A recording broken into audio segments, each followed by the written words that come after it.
I have told this story 100 times in my own head and not once out loud, because every time I open my mouth I am afraid the words will fail the size of the thing. But I am older now, and my daughter is older now, and there are some debts a man should not carry to the grave unspoken. So I will set it down the way it happened, plainly, the way I would tell it to her children if they ever asked me why their grandmother keeps a small brass button in a box lined with velvet, and why she will not let anyone touch it but herself. It was the day of the fallen, the third Saturday of the warmest month, the year my daughter Nell turned 6. In the kingdom of Aldermere the day is older than anyone living.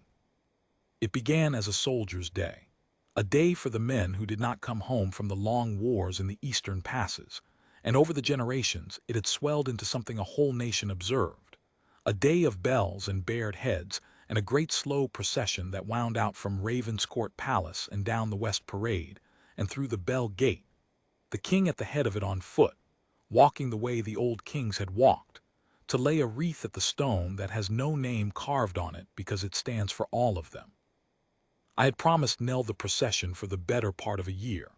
Her grandfather, my own father, had marched in the eastern passes as a young man and come home with a limp, and a silence that he carried to the end of his days, and I wanted her to understand, in the small way a child can, that the day meant something, that the men in red were not a parade put on for her amusement but a living link to her own blood. I am a fitter of pipes by trade, a man with rough hands and not many words, and I did not have the language to explain it. I thought the day itself might do the explaining for me.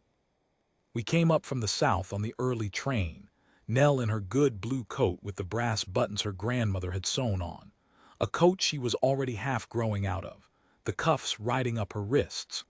She held my hand the whole way through the station with that fierce grip small children have, the grip that says I am brave because you are here. She had a paper flag of the realm clutched in her other fist, and she waved it at everything, at the pigeons, at the porters, at a dog tied up outside a baker's, at the high gray shoulders of the palace when they first came into view above the rooftops. I bought her a twist of paper with sugared almonds in it, and she ate them one at a time, making each last, the way she did with anything she loved. By mid-morning the crowd along the West Parade was 10 and 12 deep against the barriers, and the heat had come down on the city like a hand. It had not rained in 3 weeks. The cobbles gave the warmth back up through the soles of your boots. People had brought hats and parasols and folded newspapers to fan themselves, and the air smelled of warm stone and horses, and the sweetish tang of crushed flowers from the wreath sellers' carts. I worked us forward by inches, apologizing as I went, until we found a place at the railing not 40 paces from the Bell Gate itself, with a clear view down the cobbled avenue where the procession would pass. And there at the gate stood the guard. I should explain about the guards of the king's own foot for those who have only seen them in a photograph. They wear a long tunic of red wool, close buttoned with brass that catches the light, and a tall black helm of bearskin that makes even a short man look like a giant, and white gloves and a row of medals at the breast, and they carry a rifle at the shoulder. But it is not the uniform that stops you. It is the stillness. They do not move. They do not look at you. They stand in a discipline so complete that the body itself seems to have been set aside, packed away somewhere out of reach, and what is left is a kind of monument that happens to breathe. Tourists walk up to them and make faces. Children dare each other to touch the toe of a boot. And the guard does not move, does not blink, does not give so much as a flicker to show that he has registered you exist. There is something in it that unsettles people, I think, because we are not used to that much restraint in a living man. We expect a person to react. When one does not, it pricks at us. This guard was a big man, broad through the shoulders, and he stood his box beside the gate with the rifle at his shoulder, and his eyes fixed on the middle distance, on nothing, on everything. Nell was transfixed. She had never seen anything like him. She forgot her flag, forgot the almonds, and stood with her small face pressed between the bars of the railing, staring up at him with her mouth open. "Is he real, duh?" she whispered. He's real, I said. He's not moving. That's his job, to stand still and keep the gate. Forever. For his watch, I said. Then another one takes his place. She thought about this with the great seriousness children bring to such matters. Doesn't he get tired? I think he gets very tired, I said. But he doesn't let it show, that's the discipline of it. She nodded slowly, accepting this the way she accepted most things I told her as a law of the world. And then she did what every child does. She waved her flag at him and called out, "Hello, hello, soldier," in her clear high voice to see if she could make him look. He did not look, of course he did not. But I will tell you something I noticed and have never been sure whether I imagined. At the very corner of his mouth, for less than the space of a breath, there was the smallest softening, not a smile, nothing you could swear to in a court. Just the faintest easing, the kind a man's face makes when something has touched him that he will not allow himself to answer. Then it was gone and he was stone again. I told myself I had invented it. I know now that I had not. It was while Nell was waving at him, getting nothing back and delighting in it anyway, that I first heard the man in gray. He was standing a little behind us and to the left, a tall, well-fed man in a beautifully cut gray coat, the kind of coat a working man notices because it costs more than he earns in a season. He had a gold pin at his collar and a way of holding his chin that told you he was used to rooms going quiet when he entered them. He had two younger men with him, hangers-on by the look of them, and he was talking in that carrying voice that certain men use, a voice pitched not for his companions but for everyone within reach of it, a voice that wants an audience. "Look at them," he was saying with a nod toward the gate. "Wind-up toys. We dress grown men in bearskins and brass and stand them out in the heat like ornaments on a mantle, for the tourists, for the picture postcards." He gave a short laugh and his companions gave the obedient half-laughs of men who depend on him. There was a time the regiment meant something. Now, statues with a pulse. I'll tell you what they are decoration, pretty decoration. The moment anything real happened, anything that actually called for a man, that one there would stand exactly where he is and do exactly nothing, because doing nothing is the only thing he's been trained for. I felt the back of my neck go hot. Not for myself, the man had not said a word to me. For the guard, who could not answer, who was forbidden to answer, who had to stand there and take it with that immense fixed patience while a soft-handed stranger in a fine coat ran him down in front of a crowd for sport. I have always hated to see a thing kicked because it cannot kick back. My own father raised me to hate it. And I will admit, to my shame, that I said nothing either, because I am not a brave man in the ordinary way, and the man in gray had the gloss of importance about him that makes ordinary men hold their tongues. But Nell had heard him too, in the way children hear things they are not meant to. She turned around and looked up at the man with her direct, fearless gaze, and she said, "He's not a statue, he's a soldier," Maida said. The man in gray looked down at her with the brief, dismissive amusement that some adults keep for children who interrupt them, and he said, "Did he now?" and turned back to his companions, and that was the end of it as far as he was concerned. But Nell scowled, the deep, wholehearted scowl of a child who has been wronged on behalf of someone she has decided to love, and she turned back to the railing and waved her flag at the guard twice as hard, as if to make up for the insult on her own. I crouched down beside her. "Never mind the man," I said quietly. "Some people don't understand what they're looking at." "He's brave," she said of the guard with total conviction. "I can tell." I had no answer to that. I had no idea then how right she was. The bells began a little before noon. They started at the cathedral and were taken up across the city, ring upon ring rolling over the rooftops until the whole air shook with it, and a hush came down over the crowd, the particular hush of thousands of people deciding at once to be solemn. Down the avenue far off, you could hear the first slow drum. The procession was coming. I lifted Nell up onto my shoulders so she could see over the heads in front of us, and she gripped two fistfuls of my hair and craned forward, breathless. The first of the marching men came into view at the top of the parade, and the crowd pressed in toward the railing, everyone leaning, everyone reaching, and the press of bodies behind us tightened. It is a thing about crowds that nobody tells you until you are in one. How the pressure builds without anyone meaning it. How the people at the back push gently to see, and the people in front have nowhere to go. And how the heat of all those bodies in the sun becomes a furnace you cannot step out of. I felt it begin. I did not yet understand what it would do. The procession was a long time passing, and it was very beautiful and very slow and very hot. The drums, the slow-marching men in their dark coats, the riderless horse with the boots reversed in the stirrups, the high banners. And then a long way back the red of the king's own, and at the head of them, walking bareheaded and alone in the old way, a man I will only call the king, for he was our king, and that is all anyone needs to know of him here.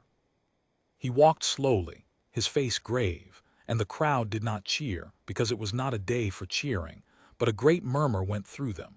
A sound like wind in a field, and men took off their hats, and here and there an old soldier drew himself up and saluted as the king passed, and the king returned each salute with a small grave nod, as though each old man were the only one there. I had set Nell down by then to ease my shoulders, and she stood pressed against the railing in front of me with my hands on her shoulders, and I felt her swaying a little, and I thought nothing of it. It was hot. We were all swaying a little. The sugared almonds were long gone, and we had drunk the last of our water an hour before, and I had not thought to bring more, because I am the kind of father who remembers the flag and the good coat and forgets the water, and I have never forgiven myself that small thing, small as it was. "Duh," she said, and her voice had a thin sound in it I did not like. "Nearly done, love," I said. "Look, there's the king." "I feel funny," she said. I crouched down to her. Her face had gone the color of tallow, a gray-white I had never seen on her, and there was a sheen of sweat on her upper lip, though her skin, when I touched it, was strangely cool. Her eyes were not tracking right. They drifted toward me and slid off again. "Nell," I said, "Nell, look at duh." And then she folded. There is no other word for it. Her knees simply went out of her and she went down, and I caught her under the arms before her head could strike the railing, and the weight of her in my hands was the dead, boneless weight of a child who is not there to hold herself up. The paper flag dropped from her fist and someone's foot came down on it. I want to be honest about what happened to me in that moment, because I think it matters to the rest of the story. I did not become brave or clever or quick. I became nothing. Everything that I knew how to do drained straight out of the bottom of me.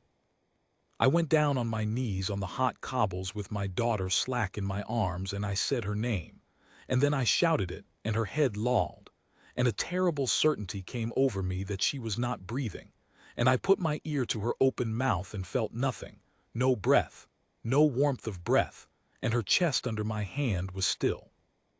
I had no idea what to do, none. I am a fitter of pipes. I knew the names of fittings and the right pressure for a joint, and I did not know the first thing about how to put breath back into a child who had stopped. I shook her, which I have since learned does nothing. I shouted for help, which does something, but not the thing that was needed. The people around me turned, and their faces did the thing faces do, the widening, the stepping back, the helpless looking from one to another, somebody do something, but nobody was the somebody. A woman beside me put her hands to her mouth. A man called out, "Get her water," as if water poured on her would have done a particle of good. The crowd, 10 deep, packed shoulder to shoulder, became in that instant the loneliest place I have ever been. There were 1,000 people within 20 feet of me, and not one of them could help me, and the procession went on passing. The drums went on. The bells went on. The whole enormous ceremony of the dead rolled forward unbroken, while my living child went gray in my arms. And the man in gray, who had stood not 10 feet from me running down the courage of better men, looked at the thing happening on the cobbles and took a step back, away from it, the way a man steps back from a spill he does not want on his fine shoes. I saw him do it. I will see him do it as long as I live. I do not know if I would have found my voice in time. I do not know what would have happened. I have thought about it a great deal, and I have decided it is one of the questions a man is better off not answering, because all the answers are unbearable. What I do know is that I never had to find out, because the thing that nobody believed would ever move moved. I felt it before I understood it. A change in the crowd, a turning, a sound like an indrawn breath that ran along the railing. I looked up. The guard had left his box. I cannot tell you what that means to a man who does not know the regiment, so let me try to make it plain. In all the long history of the King's Own, a guard does not leave his post. It is the first law and the last. He may be jeered at, spat at, struck. There are stories of all of it, and he does not leave his post. The post is the thing. The discipline of the post is the whole meaning of him. For a guard to step off his box of his own will, unrelieved, with the king himself not 50 paces off in solemn procession, was a thing so far outside the order of the world that the people nearest the gate simply stopped, mid-motion, and stared, unable to make sense of what their eyes were telling them. It was as though one of the lions on the gate had stretched and stepped down off its plinth. He came across the open avenue at a flat, controlled run, the bearskin making him enormous. The rifle, he had handed it off, I learned later, thrust it into the hands of the nearest of his fellows without a word as he went. Because even then, even breaking the great law, he would not let a weapon fall to the ground. And he came straight at us through a crowd that opened in front of him the way water opens in front of a ship's bow. Because there is something in a big man moving with absolute purpose that bodies obey before the mind has decided to. He reached the railing and he did not slow. He came over it. A barrier that I had thought of as a wall, he came over like a gate left open, and then he was down on the cobbles beside me on one knee, and he had taken my daughter out of my arms. I let him. I want you to understand that I, who would not let another soul touch my child without my leave, who watched her at the park like a hawk and held her hand crossing the smallest street, I gave her up into the gloved hands of a stranger without a word of protest, because some animal part of me, older than fear, recognized in the way he moved that here, at last, was the somebody. Here was a man who knew what to do. And he did, Lord, he did. He laid her down flat on the cobbles, and the white gloves came off, stripped away in 2 quick motions and dropped, and his bare hands went to her, and they were the steadiest hands I have ever seen on a living man. He tipped her head back with 2 fingers under her chin, gently, exactly, opening her throat. He bent his ear to her mouth, and his eyes went down the line of her still chest, listening, looking, 3 or 4 seconds that lasted a year. Then he did a thing that I did not understand at the time and have since had explained to me a dozen ways, and still, when I think of it, makes the breath catch in my own chest. He closed her small nose with his fingers, sealed his mouth over hers, and gave her his own breath. Once. Twice. 2 slow, full breaths, and I watched my daughter's chest rise because a stranger had decided it would. Then his hands found the center of her, the small breastbone, and he began to press. Not wildly, not in a panic. In time. There was a rhythm to it, a count, his lips moving with the count, his whole upper body working down through his locked arms in a steady, drilled, unhurried cadence, and I understood, kneeling there, that I was watching a thing he had done before, many times, that this calm was not the calm of a man who did not feel the weight of it, but the calm of a man who had been trained until the feeling and the doing came apart, so that the hands could do their work while the heart did its own. The same discipline that had let him stand a statue in the heat was the discipline that now let his hands move like instruments while a father wept beside him. They were not 2 different things. They were the same thing, the same man, and I had not understood until that moment what the stillness had been for. The crowd had gone utterly silent. The drums, I learned later that they had faltered and stopped. That word had run up the procession faster than a man could carry it, that the great machine of the day had ground to a halt without an order being given, simply because the thing happening at the bell gate had bent the whole occasion toward it the way a heavy stone bends the surface of a pond. But I knew none of that then. The whole world for me had shrunk to a square of hot cobblestone and a gray-faced child, and a pair of bare working hands keeping a rhythm. He gave her breath again. He pressed again. He spoke for the first time low, not to me, to her, in a voice that I will hear in my dreams until I die, a deep, even, unhurried voice, almost tender, the voice you would use to talk a frightened animal down off a ledge. "Come on now," he said to her. "Come on, not today, you come back now." And he pressed and counted and breathed and pressed and counted and breathed. And she came back. It was not like the stories. There was no gasp, no sudden sitting up, no bright opening of the eyes. It was smaller and stranger and more terrible and more beautiful than that. Her chest hitched on its own, a small catching shudder out of his rhythm, her own. Then again. Then a cough, a thin wet child's cough, and her color changed. I watched it change, watched the tallow gray wash out and the living pink come up under her skin from somewhere deep, the way warmth comes back into a window when a lamp is lit behind it. Her eyelids fluttered. Her hand, her small hand that had dropped the flag, closed on nothing, opened, closed again. And the guard let out a long breath of his own, the first sign in all of it that he was a man and not a machine, a long shaking breath, and he turned her gently onto her side and held her there, one big hand spread across her back, and he said, "There. There you are. There you are now." And Nell, my Nell, opened her eyes and looked up into the face of the man bent over her, the great bearskin black against the white sky, and she did not cry and she did not scream. She looked at him, and then she looked past him at me, and she said in a small thread of a voice, but clear, clear enough for me to hear. Duh, the statue moved. I do not know how a man's heart is supposed to hold a thing that size. I do not think it is supposed to. I think it just breaks, the good way, the way a dam breaks, and everything that was held back comes through at once. I got my arms around the both of them, my daughter and the kneeling guard, and I wept the way I have not wept before or since, openly, in front of 1,000 strangers, with my face against the rough red wool of his tunic, and I could not say a single word of the 10,000 that were in me, and the guard let me. He did not pull away. He knelt there and held my daughter steady on her side and let her broken father cling to the both of them, and he said, very low just for me, "She's all right. She's breathing, she's all right. You hear me, she's all right." 3 times he told me, the way you tell a thing to a man who cannot yet take it in, and I nodded against his shoulder like a child. It was a long minute before I understood that the silence around us had a shape, that the crowd had not gone back to the procession, that something was happening at the edge of my flooded vision. I lifted my head. The king had stopped. He had stopped in the middle of the avenue.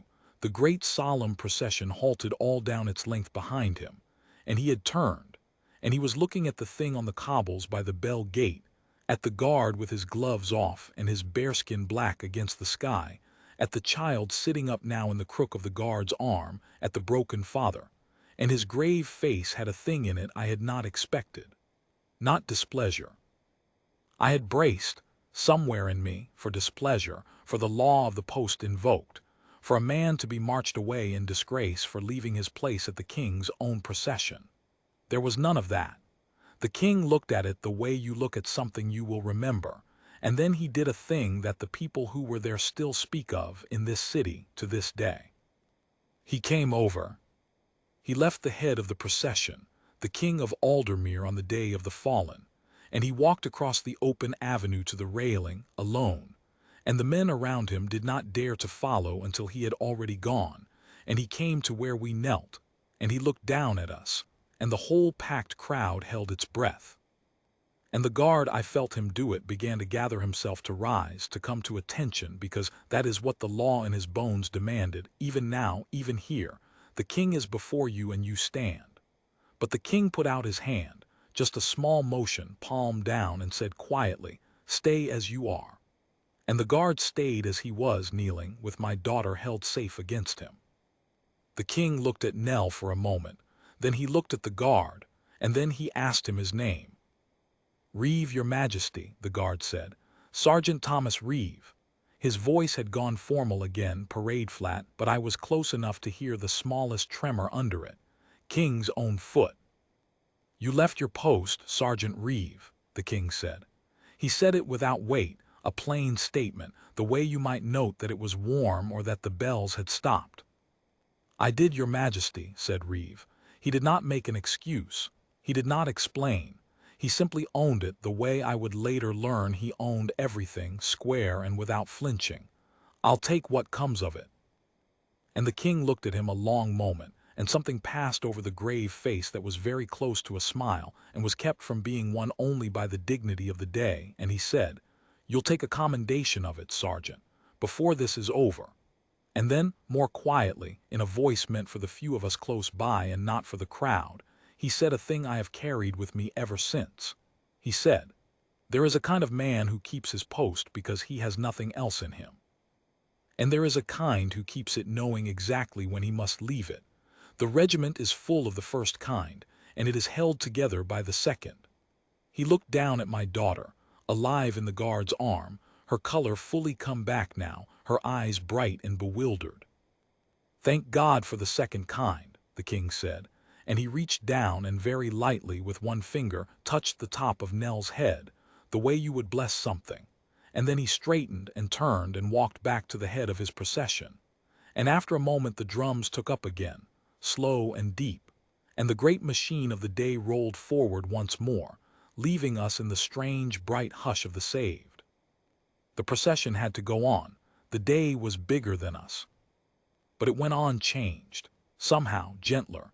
Every face along the railing turned toward the small drama at the gate before turning, reluctantly, back to the marching dead. And I understood without anyone saying it that the day of the fallen, the day for the men who did not come home, had folded a living child into itself, and was the larger for it, that the living and the dead had touched at the bell gate, and that no one who stood there would ever again think of the men in red as decoration. I should tell you about the man in gray, because Nell always asks about him when she asks for the story, with the simple, unforgiving justice of a child. He was still there. He had not left. I think he could not have moved if he had wanted to. The crowd had closed around the whole scene and he was pinned in it like the rest of us. And when the king had come and gone and the drums had taken up, and the press began at last to loosen, I stood with my daughter heavy and warm and breathing in my arms. I would not put her down, would not let her feet touch the ground, not for a long time yet, and I found myself looking straight at him. He could not meet my eyes. This man who had held a whole crowd with that carrying voice, who had run down the courage of better men for the sport of it, who had stepped back from a dying child. He stood there with his fine gray coat and his gold pin, and he could not lift his face to mine. His two companions had drawn a little apart from him, in the way that hangers-on always sense which way the wind has turned and turn with it. And I did not say anything to him. I want you to know that. There would have been a kind of satisfaction in it, and the satisfaction would have been small and mean, and I did not take it. I only looked at him with my living daughter in my arms, and let him look at what he had said no man in red would ever do, done by the very man he had pointed to, while he himself did nothing at all. And then I turned away from him, because he was not worth my turning toward, and I have not thought of him since except when Nell asks, and what I tell her is true. That some men measure the worth of a thing by how it looks, and never learn to measure it by what it does, and that those men are to be pitied more than hated, and forgotten soonest of all. It is Sergeant Reeve I have thought of, all the years between then and now. They did relieve him in the end, once the worst of it had passed, and a physician had come pushing through with a bag and pronounced my daughter sound, recovered, the victim of the heat and the press and an empty stomach and nothing worse, needing only shade and water and her father's arms, all of which she now had in abundance. A young officer came to take Reeve back, very correct, very careful with him, and Reeve gathered up his gloves from the cobbles and pulled them on and recovered his rifle from the comrade who had held it. And for a moment, before he marched away, he was a statue again, red and brass and bearskin, eyes front, the whole apparatus of discipline closed over the man like water over a stone dropped in. But just before he turned, he looked at Nell, who was watching him from my arms with enormous eyes, and he gave her, this I did not imagine, this I will swear to with my hand on anything you like. He gave her a wink. One slow, deliberate wink, soldier to soldier, the kind you give a small comrade who has come through her first hard action. And Nell, my Nell, who an hour before had been gray and gone, lit up like a window with a lamp behind it, and she waved her hand at him, no flag now, just her bare small hand, and he turned and marched away in perfect time, and that was the last we saw of him that day. But not the last we saw of him. The king keeps his word. There was a commendation, as he had said there would be, and because of the manner of it, because the whole city had seen, because 1,000 people had stood at that railing and watched a man break the oldest law of his regiment to obey an older law still, it could not be a quiet thing. There was a ceremony, some weeks later, in a hall of Ravenscourt Palace that an ordinary man like me would never otherwise have set foot in, and we were sent for. Nell wore the blue coat again, with new cuffs let down because she had grown, and the brass buttons her grandmother had sewn on, and she carried herself through those marble halls like a small queen, because she had decided long ago that the palace was, in some private way, hers, on account of what had happened at its gate. I learned things about Sergeant Thomas Reeve that day that he had never said, because he was not a man who said them. I learned that before he came to the King's Own, he had served 11 years as a field medic with the line regiments in the long campaigns in the eastern passes. The same passes my own father had marched in, a generation before, though they never met, and that he had carried men out of places I could not bear to hear described, and put breath back into more soldiers than he could number, under fire in the mud, in the worst hours of the worst days. I learned that he had been decorated twice for it, that there were men walking around the kingdom with wives and children and grandchildren who would not have drawn another breath if not for those steady hands. I learned that he had a daughter of his own, a little older than Nell, and that when he saw a small girl go down at his gate, some part of him that the bearskin and the brass had never been able to bury, had simply stood up and walked across an avenue and over a railing and done what 11 years had taught his hands to do, post or no post, king or no king, law or no law. And I understood, finally and completely, the thing the king had said. The discipline that had made him a statue and the love that had made him break the statue were not at war in him. They were the same root. A man does not learn to stand perfectly still in the heat for the love of standing still. He learns it for the love of the thing he is standing for. The stillness is not the absence of the man. The stillness is the man, banked down, held ready, the way a fire is banked through the long cold night so that it will still be there alive when the morning needs it. They had mocked him as a thing with no fire in it. They had not understood that the stillness was the fire kept. At the ceremony, when it came to it, Reeve stood at attention, and the king pinned a small bright thing to his breast among the others and said the formal words, and the hall applauded, and Reeve's face did not move, parade flat, eyes front, the way it had been at the gate before everything. But afterward, in the milling and the talk, he came to find us, and he crouched down, that big man, down on one knee again, the way I would always remember him, to be on a level with Nell, and he said, "Hello, soldier." And Nell, who had been struck shy for once in her life by the marble and the medals and the king, found her voice and said, "You're not a statue." "No," he agreed gravely, "not when it counts." "My da said you were a soldier. The man in the gray coat said you were a statue. My da was right." "Your da was right," said Reeve. And he looked up at me then for the first time as one man to another and not as a savior to the wreck of a father he had seen on the cobbles. And there was a great deal in that look, more than either of us would ever have known how to say, and what he said out loud was only, "She's well. No lasting harm." "She's well," I said. My voice was not steady. "There's no harm in her you didn't undo." He nodded once, and that was enough for him. He was not a man who needed a thing said twice or said large. He reached up to his own breast then, to the row of brass buttons on his red tunic, and he worked one of them loose. I saw the officer beside him almost protest and then think better of it, and he pressed it into Nell's small hand and closed her fingers over it. "A soldier ought to have a button," he said to her, "for coming through her first action. You held your own line today, you know." You came back when you were called. That's the whole of soldiering, that is, coming back when you're called. And Nell looked at the brass button in her palm as though he had given her the crown jewels, and she has kept it in a box lined with velvet from that day to this. That was 30 years ago and more. Nell is grown now, with children of her own, and she is a doctor.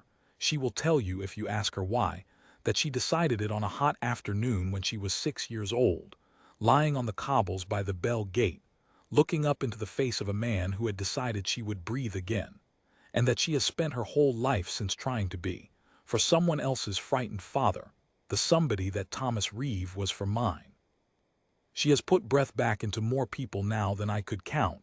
With hands she learned to keep steady, she says, because she once saw it done by the steadiest hands in the world. The fire was banked and passed on. That is how it goes, I think, with the best things in this life.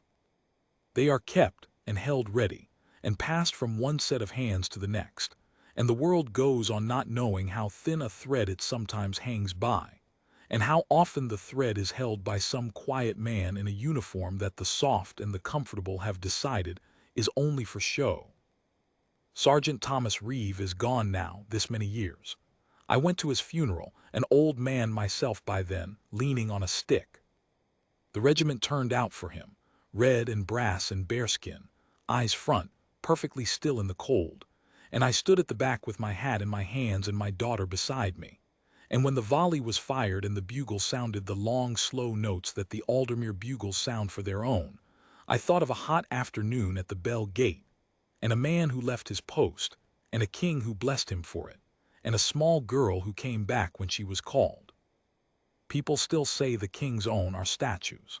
They walk up to them in the heat and make their faces and dare each other to touch a boot, and the guards do not move, do not blink, do not so much as flicker to show they have registered that you exist, and the people walk away convinced there is nothing behind the stillness but training and a strong back.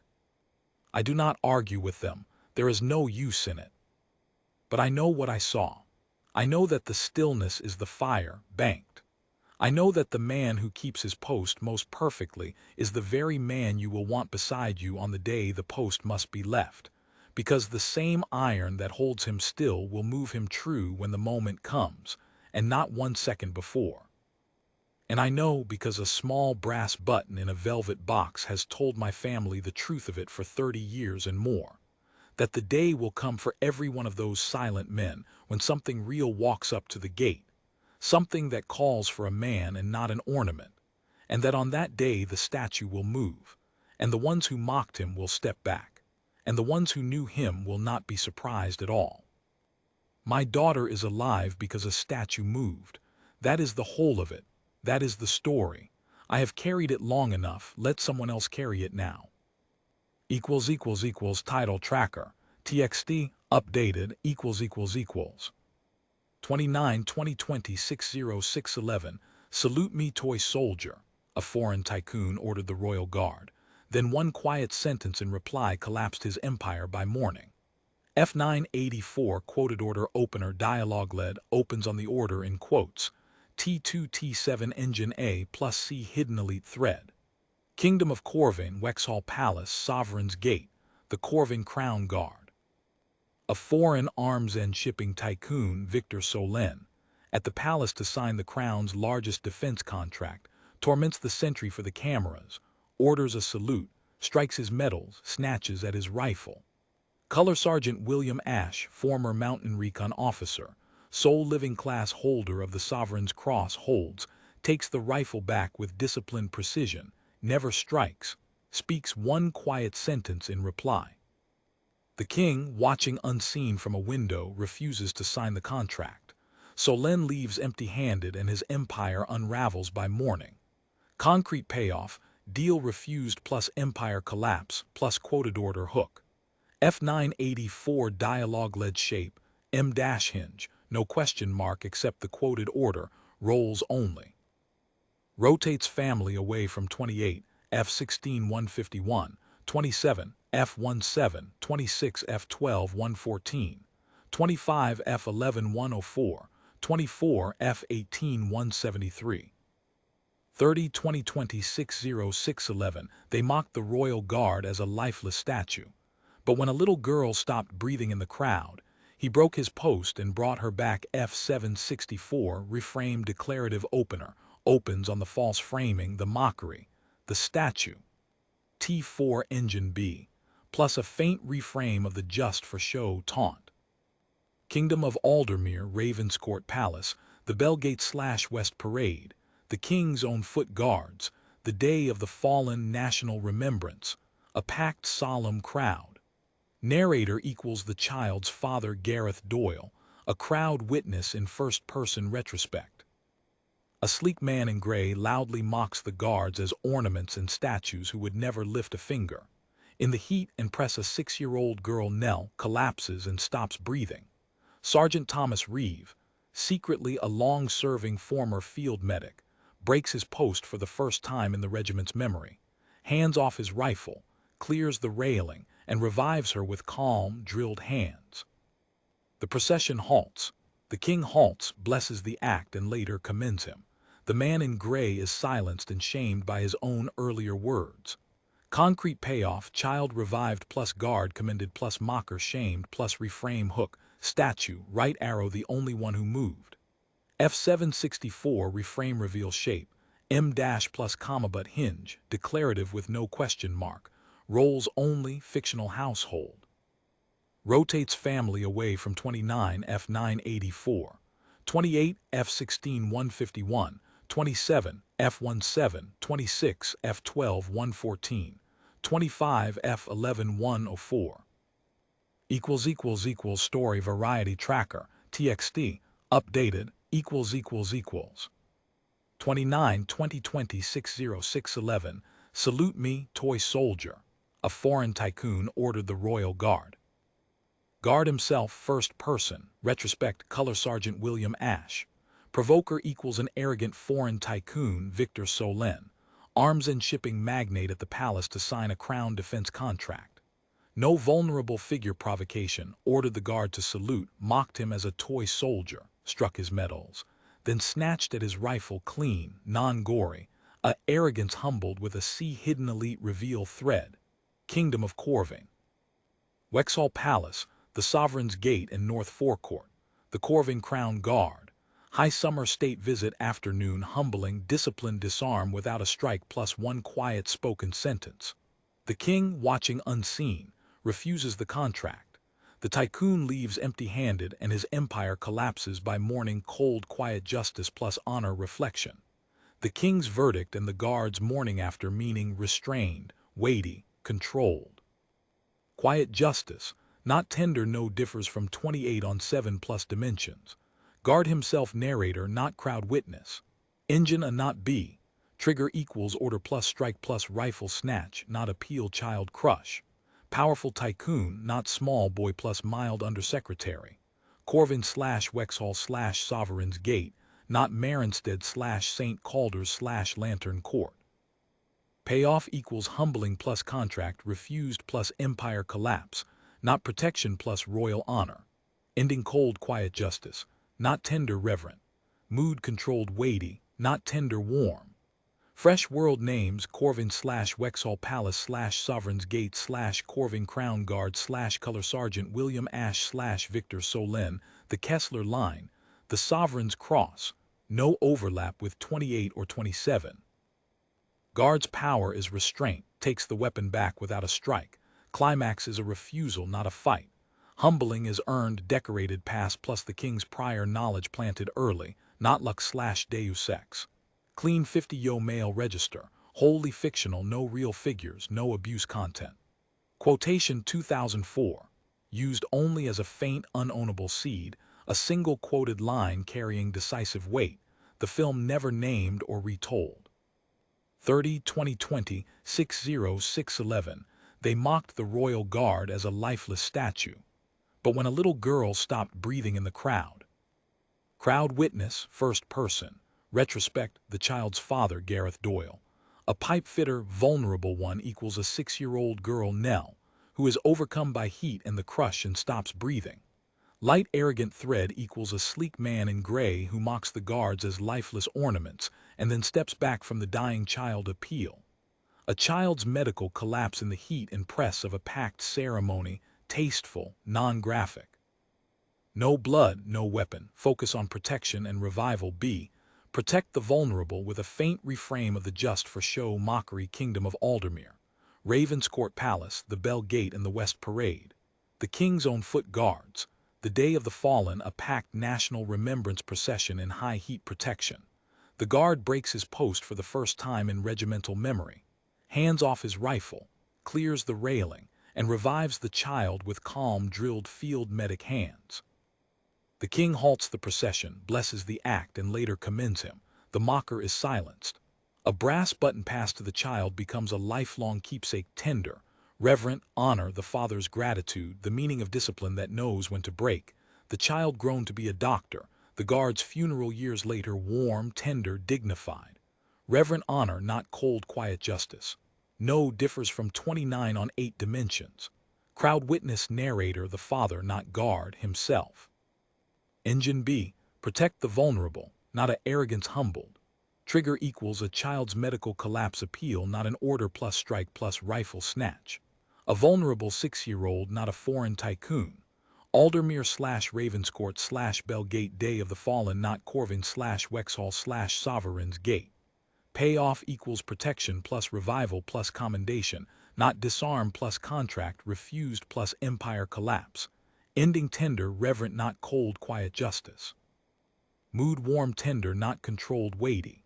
Fresh world names, Aldermere / Ravenscourt Palace, Bellgate / West Parade / King's Own Foot Guards, Sergeant Thomas Reeves / Gareth Doyle / Nell. No overlap with 29's Corvin / Wexhall / Ash / Solemn. Guard's power is restraint and discipline, calm drilled hands, not violence. The rescue is earned, his field medic passed, and his own fatherhood planted before the reveal, not luck / deus ex. Clean 50 yo male register. Wholly fictional, no real figures, no real palace. Child safe and non-graphic, no abuse. No blood on the child, no weapon at the child, no sexualization. Father and Hero, 2019. Used only as a faint, unownable seed, the emotional core of a father's helplessness and a hero's protective hands. The film never named, retold, or made recognizable.